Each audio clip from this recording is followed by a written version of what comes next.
Well, in our weekly collaboration with Quique Recio from Madridismo al Día. Hello, Quique. How are you? How are you doing? I want to talk with you about several things regarding the team now and the team in the future. Let's look at the coach, the locker room, certain players, and the youth academy. We're going to go over everything. How are you, man? How are you? Hello. Well, I'm delighted to be here with you at such an important moment, I have to say, even though it seems unbelievable, like the song says, because this season is already 99.9% lost. But we're in very important times. 6 games remain, with players having varying motivation and the World Cup in between. And there's a question we need to ask ourselves. What does the club want next season? What do we want to be? In that sense, we are Real Madrid, but we have to analyze whether we want to maintain the current doctrine, both its A side and its B side, or push for something different. Notice that we're recording this before Barca plays against Celta. Hey, maybe I'm airing this after. There was a surprise and things have changed. I don't think so, but maybe. And I want to make this clear, put it out there first. But I'm really going to focus here on the team, using the match against Alaves as a reference point. A typical match for this season, which you win, as Madrid has won more games than they've lost or drawn, but with a late scare. There were some positives like goals from Vinicius and Mbappe, but with some very strange things from both that make us think about the future and especially about the coach who is going to arrive. Because I want to get your take on that to see what you think. We're even going to listen to a reflection from Alvaro Benito that I think is very relevant, and I agree with him. Regarding who might come, if someone comes in to bring order and all that, several have already come to bring order and haven't been able to handle this squad. But I want you to see this play, man. You'll remember the ending. I think the match is over. Mastantuono is already there. We'll discuss him soon since some youth players may have outperformed him this year. Check this out. I was at the Bernabeu, but on the opposite side. This is the camera angle, not mine. I didn't film this, but it feels like I filmed it from the other side. I didn't notice Vinicius at first, but after seeing this, look. Here, Mbappe does his little move. Vinicius is standing with his hands on his hips. The ball ends up in a spot where maybe he could have gone for it, but he just stands still. So you say, let's see. Each of them scores a goal. And also Vinicius has that gesture, Perry, sorry, that at first I didn't understand, but well, Mbappe had some tricks and moves that show how great he is, which makes it even more frustrating. Vinicius, he faced up. You could see he was eager and all, but it was the same story.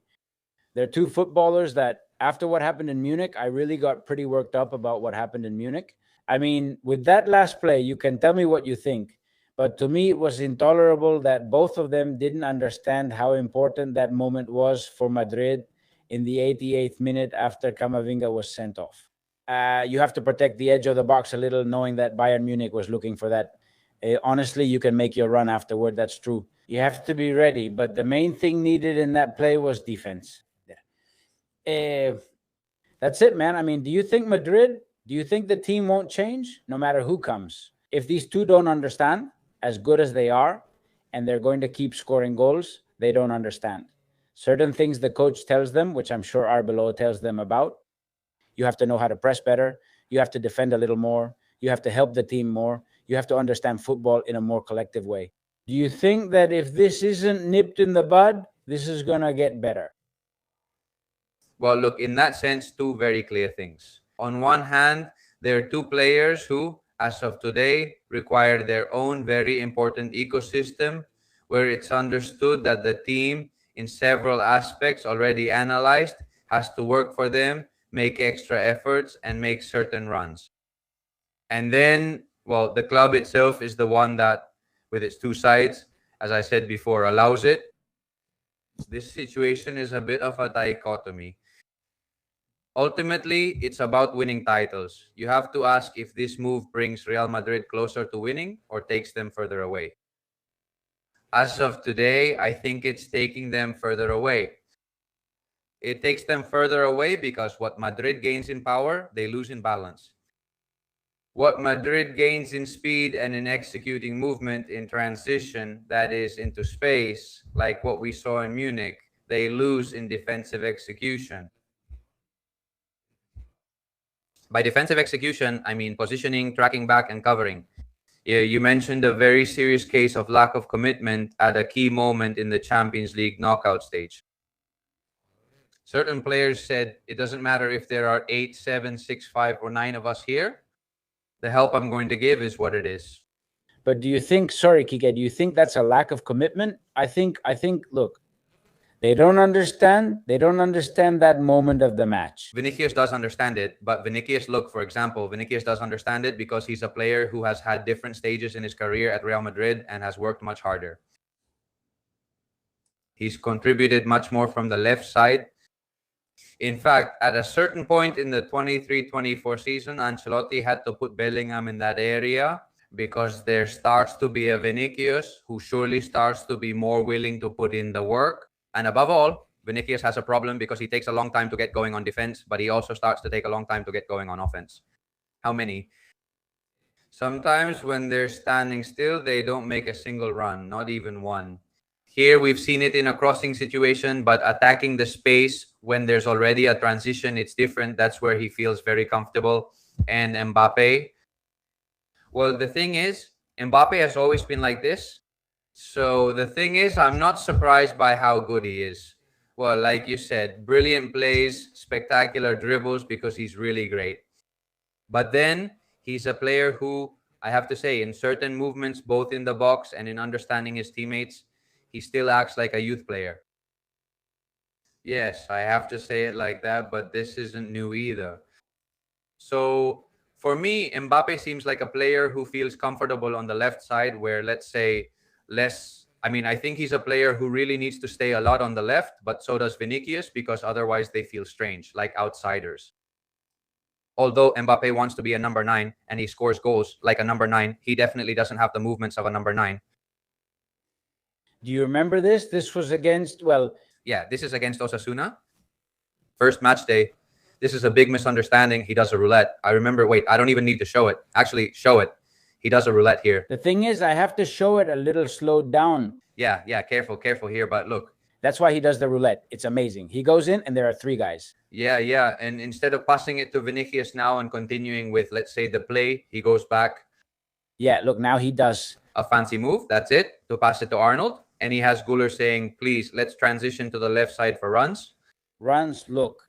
He has first he has Vinicius and then he has Arda. Neither to Vinicius nor Arda. These things get on my nerves. So that he could move forward here. I think this is Valverde, so that he could move a little further, even give Carreras a little more time to advance down the... Of course, it's just incredible. Yes. And that little pass, and the pass was just pathetic. To earn the ovation, let's see. It's just that people sometimes take it the wrong way.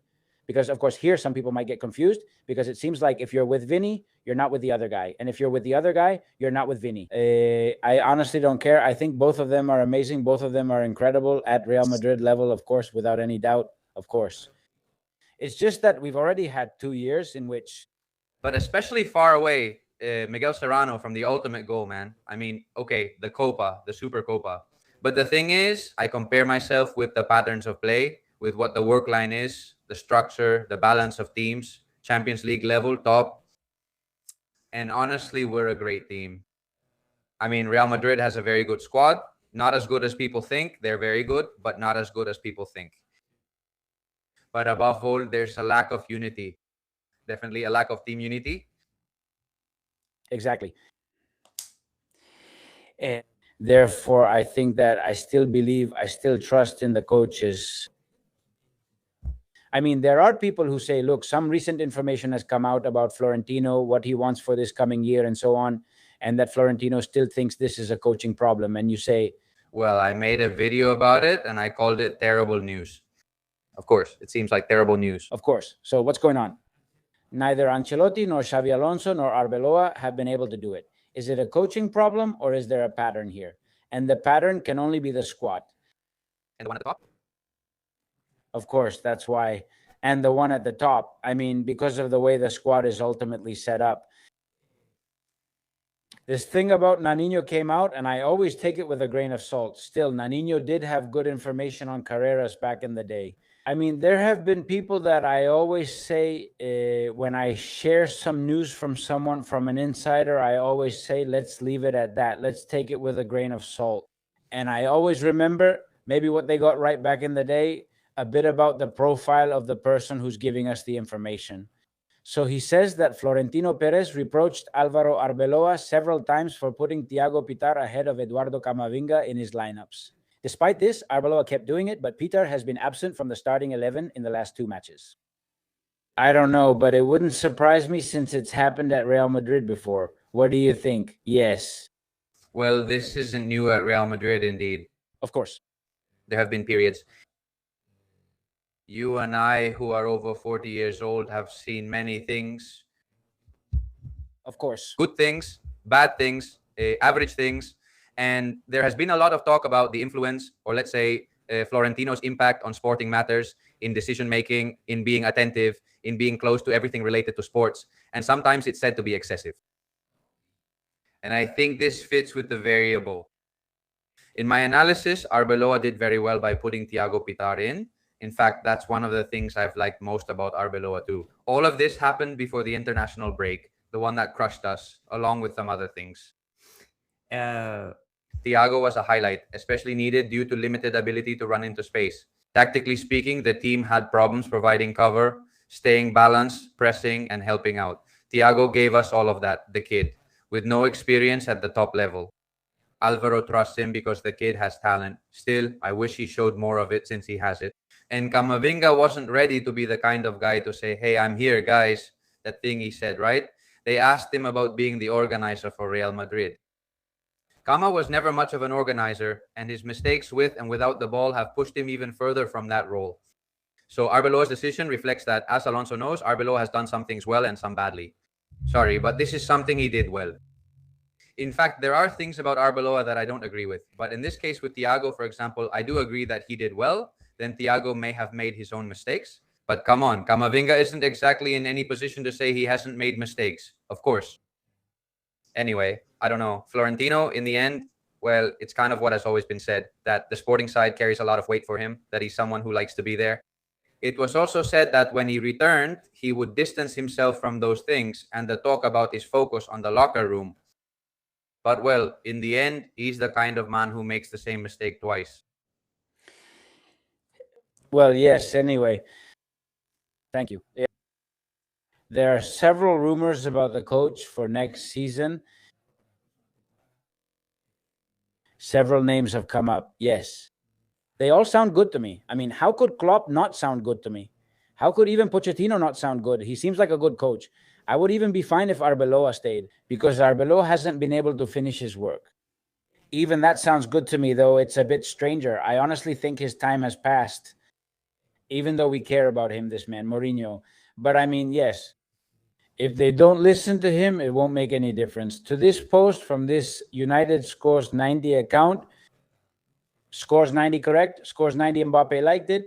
This seems like it's going to be the jersey for next year, right? Okay. That would mean talking about another topic, like the jersey. Yeah, that's another topic. I'm not excited about it. I think I do like the second and third kits, but not the first one. Yeah, well, exactly. 2012, Cristiano Ozil, even though they don't appear there in the photo, they're cut off. But Cristiano Ozil and Mourinho 2012, and then they would draw the parallel with 2026 with Mbappe and with Güler. And then he says, well, this is just a silly social media like thing and all that. Anyway, sometimes he says things. Mourinho on one hand, on the other, Klopp. Look at what Alvaro Benito says, and I agree with him here about the possible arrival of the German. Take a look, and then we'll discuss it. For me, in terms of style, it's Klopp, of course, but the thing is, Klopp isn't going to come here because Klopp needs the right tools for his style of play. I've heard this for years. When I started coaching, I researched his model a lot. And I heard him once say that his first year with teams is usually not good because he raises the level of intensity in training so much for his style of play that many players get injured and others just can't keep up. He then identifies players who fit his model for next season, which is when things really take off. He's not going to come here. Yes, of course, that's right. The thing is that Xabi Alonso came here, and before that, I wanted to talk about the topic of Xabi. When he left, the team was in a better place just as things turned out. But it was still very far from resembling what he wants in terms of football, what he wanted in terms of football, surely. And the thing is, if Klopp comes, it's to coach the way he usually coaches. What's the point of having a coach with a specific style if you're not going to let him coach here? Klopp is the best. Out of all the ones we're considering, he's the best. Well, that's exactly it. Hey, with the caveat that I also made a video last week about Alvaro Benito when he said, no, it's just that Madrid throws away the leagues and so on. Wait, there's also the fact that Barca has been playing with a safety net. And besides that, maybe he's still hurt by what happened to him with the club. But he's absolutely right about this. The thing is, no matter who you bring in, unless you give them full power, this is going to end up being the same. On the channel, I'll paraphrase Alvaro Benito. I agree with him on some football topics and disagree on others. Mostly, when it comes to football analysis, I agree quite a lot. I like how Alvaro sees football. And there are the videos from Madridismo Al Dia TV. And in the videos from Madridismo Al Dia TV, we've really backed Klopp as someone we need. Do you remember the karmic cycle thing, right? About Collins and the karmic cycle, this idea that the club goes through different phases. Yeah, it's very well known. I think we've been at that point for a while now. What happened is that for that karmic cycle back in 2010, Mourinho had to come in. Mourinho was fresh, dynamic, with character, and one of the first things he was clear about was that the locker room needed a cleanup, football needed a change, and with Mourinho, it's the same thing. Alvaro's point is interesting because it's similar with Mourinho. The first year was about learning, picking up good things, and the second was a complete takeoff, and that's how it was with Mourinho's Madrid. And with Klopp, it's kind of the same profile. What Klopp does in the first season is sift through the squad, and after the shakeup Alvaro described, the ones who stay are the strong ones, right? And understanding how far he can go, how far he can push the issue, Miguel, the thing is, to what extent, man, would they let him work? Would they do it in the Real Madrid locker room? How far do they let a guy like Jurgen Klopp work? By the way, it should be said that he's had some difficult situations too, because it seems like Klopp handles everything all the time. He has had a complicated situation with, if I remember correctly, for example, Mo Salah. Yes, he had a difficult player there and so on. But in the end, you understand that his football philosophy, both at Dortmund and at Liverpool, he has been able to put it into practice and that he has been able to leave his mark. Teams plus a level of energy, of pressing, of intensity, because people think that Klopp was mainly about teams that play in transition. Liverpool, for example, has had periods of great dominance. Damn. The FIFA Premier 2022. Remember? Of course, and Liverpool has money, of course, but for now, they're not involved in situations like financial fair play issues like City. I mean, he was fighting against a giant and competing with them and all that, and he's won Champions League titles. We're talking about a guy with pedigree. Real Madrid needs someone experienced and respected to enter the locker room and lead. Let's see, things need to change here. And I've been given permission to do so. And that's the key to all of this. For Klopp to be able to come to Real Madrid and carry out a plan, for that he needs to be given permission. Someone has to press the permission button so that they do the same as with Xavi Alonso, who, it's true, doesn't have Klopp's character. And in the end, they end up eating him alive. Well, for that then, look, you've mentioned a man who, to me, could be someone for the future. He has that ability to communicate, to work as well, a guy who's always seen as honest, like Pochettino. What's the problem with Pochettino? The issue with Mauricio Pochettino is how his time at Paris Saint-Germain ended. A big, demanding club with lots of money involved. Players who had to play.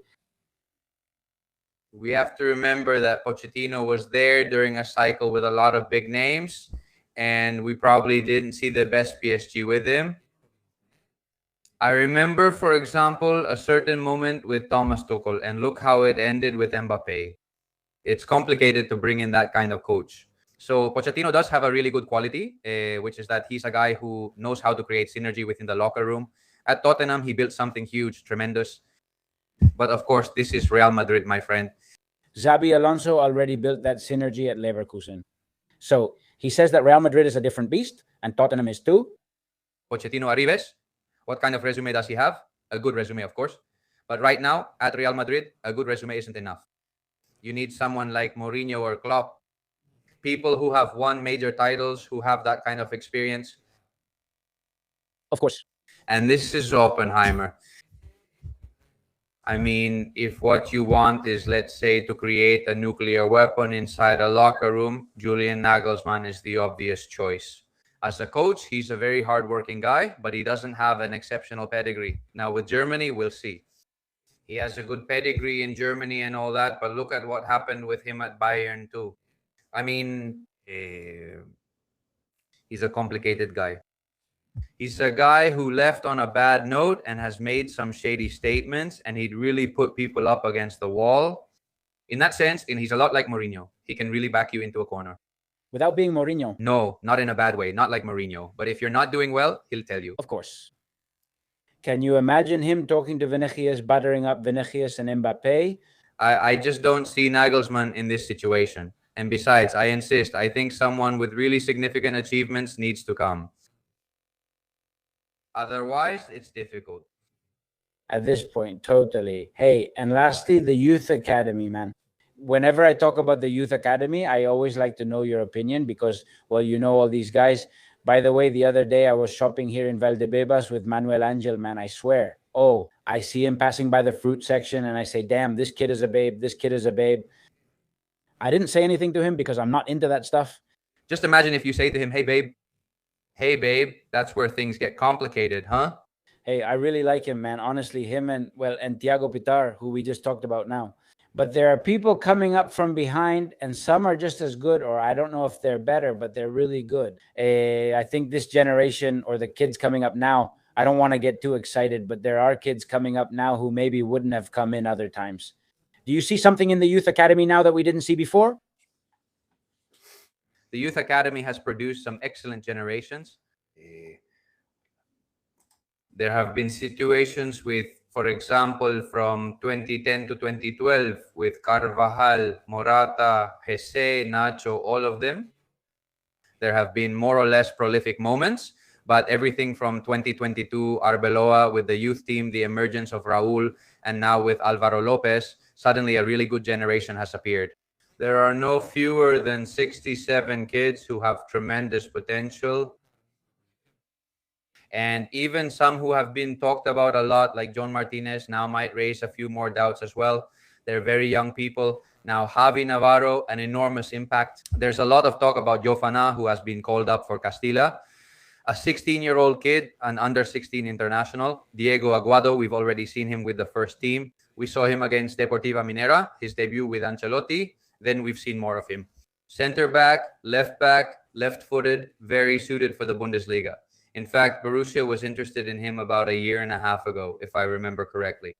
He's a great prospect. Actually, I think he's even better than Valdepeñas, who's also doing well.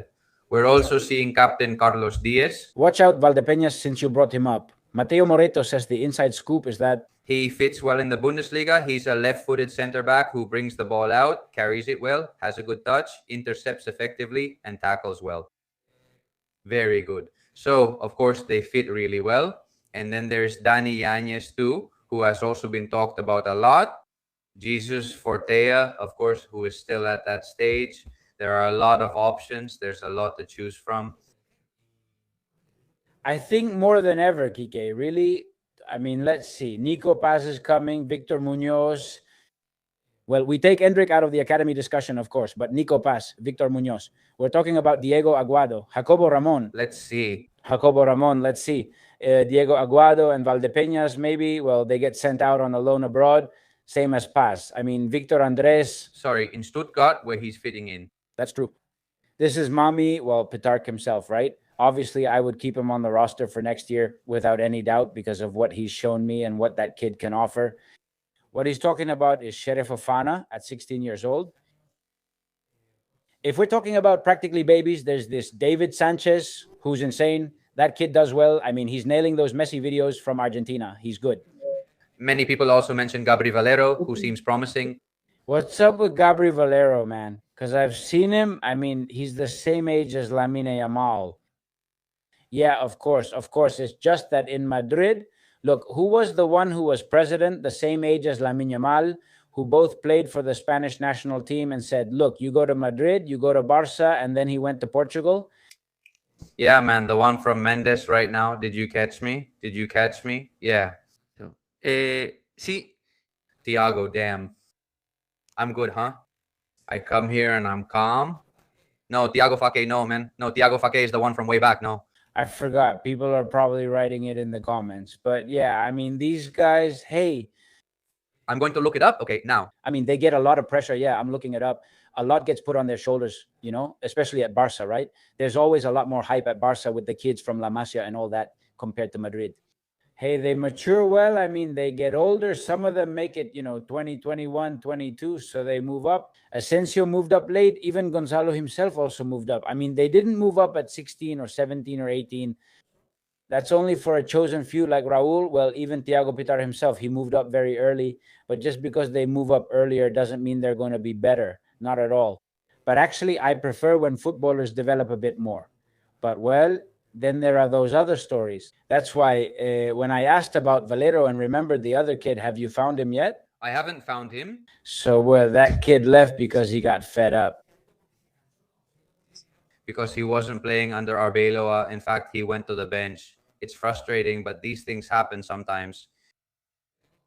Since he's a bit like that, well, it's been a little while, not too long, but in that time I've forgotten about it, but oh well. Paulo Iago. Paulo Iago? That's it, correct. Paulo Iago. Left-footed. Who plays on the opposite wing and cuts inside. Yes, I know. He got fed up and went to Sporting CP, right? I think so.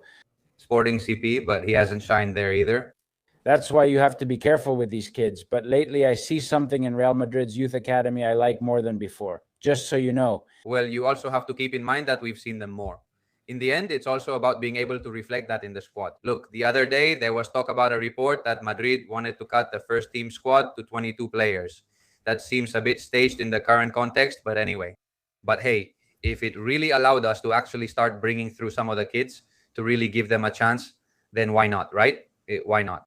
Because right now it's a very promising situation, like you said, with players coming through who, depending on their profiles and the needs, can fill in. And then from there, they might be able to fill in. They could become first team players or even really outstanding players. We'll see. But there's a really good group of guys right now.